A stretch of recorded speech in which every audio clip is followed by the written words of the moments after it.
Slavery arrived to America. It begins.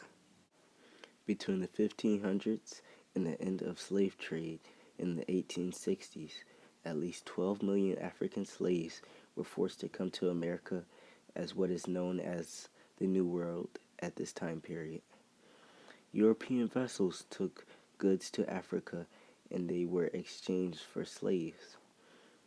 The Europeans sailed back to America to trade slaves for agricultural products, which was produced by slave labor.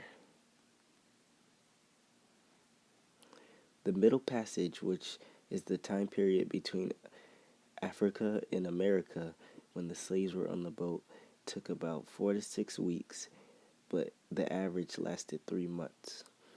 Slaves were on the ship in chains and bunched up together. They were also laying naked in nasty areas. Over 40% of Africans entered America through the port city of Charleston, South Carolina, which is the center of slave trade. The early slaves worked on plantations making crops and tobacco in the southern coast of North America.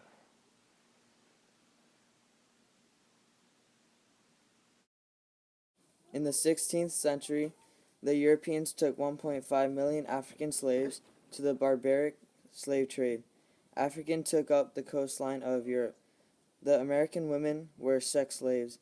This was more brutal than working on a plantation or as a domestic servant. Slavery in the United States was legal in 18th through 19th century.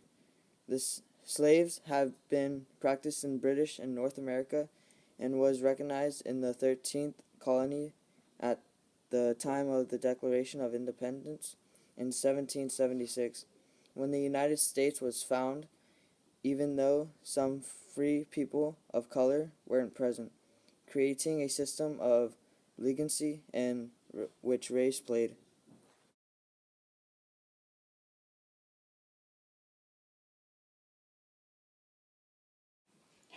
Slavery in America began in 1619 when the first African slaves were brought to the North American colony of Jamestown, Virginia, to aid in the production of such good and profit-getting crops such as tobacco.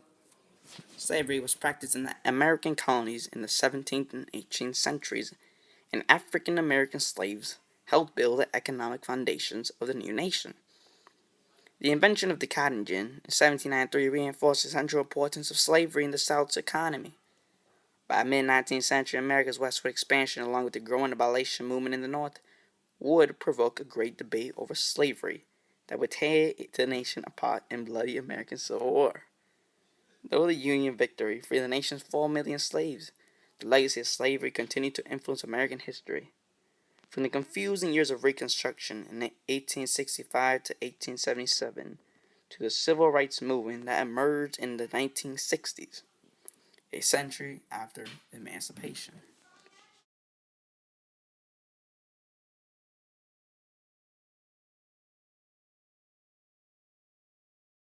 Slave labor was the driving force behind the growth of the sugar economy in Brazil, and sugar was the primary export of the colony from 1600 to 1650.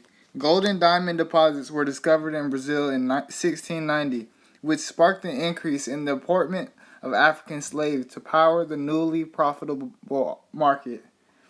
Transportation systems were developed for mining infrastructure, and population boomed from immigrants seeking to take part in gold and diamond mining. Demand for African slaves did not wane after the decline of mining industry in the second half of 18th century. Cattle ranching and foodstuff products proliferated after population growth, both of which relied heavily on slave labor.